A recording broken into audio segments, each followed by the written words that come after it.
This is my top of my uke. I'm going to lay it so the inside is up.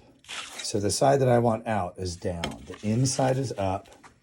I'm going to line up the center line on the template with the glue line so that it's exactly centered and nicely book matched. And then I'm going to hold it down and trace outside it. I'm also going to mark the center of the sound hole and these two lines, these two dots here. Now those two dots, I'm just going to connect so that I have a center line drawn on the inside. There's my center line. Now I'm going to drill a 1/16 inch hole. This is a very little bit, the smallest bit in the box. I'm going to drill a 1/16 inch hole right where that center of that hole is, like that. That 1/16 inch hole gets put onto the nail in the circle routing platen.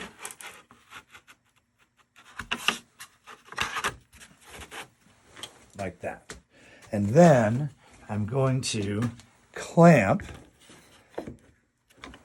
the wood to the platen so it doesn't move around. Now it's time to route the sound hole, and I want to show you how to set up the router. To route the sound hole, I want you to use this router. You'll know it's mine because it's got this piece of plywood on the bottom that says Uke and Tenor and Barry. It says little Bosch. It's called a trim router. It's a little router. And in case you come to it and the bit is not in it, this is the bit we're using, this 1/8 inch bit. And that goes right down into the hole in the collet. Okay? This is called the collet right here, this hex nut looking thing. We have 2 wrenches for this. This wrench, the homemade wrench, goes on the bottom.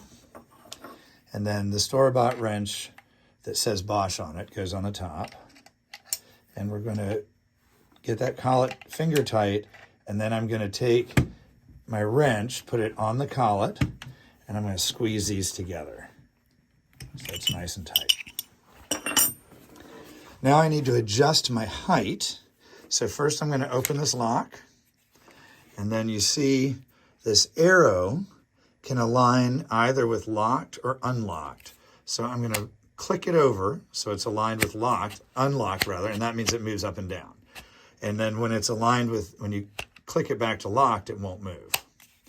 I'm going to set that depth to about the thickness of my ukulele top.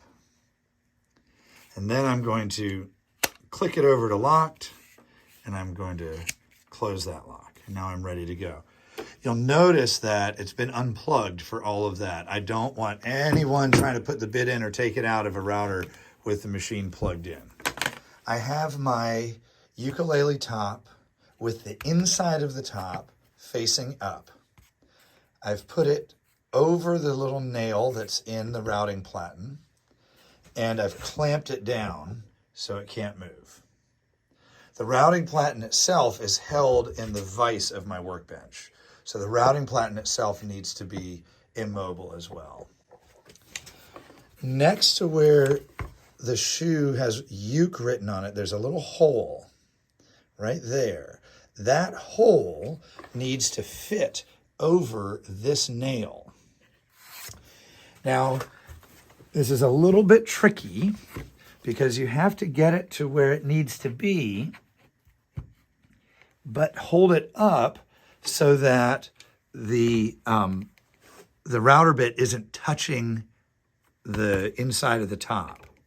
So when I've got it where the hole is, I'm going to rock it back, turn it on, and rock it back down. And now that hole in the shoe is sitting on that nail. So I can rotate the router around that nail.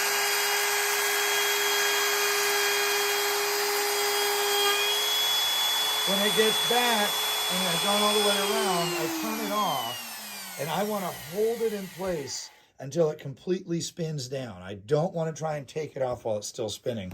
You might mess up your workpiece or you might hurt yourself. Once it stops spinning, I can pull that off and you can see that when I lose the clamp, now I've got a perfectly circular hole for the hole for my uke.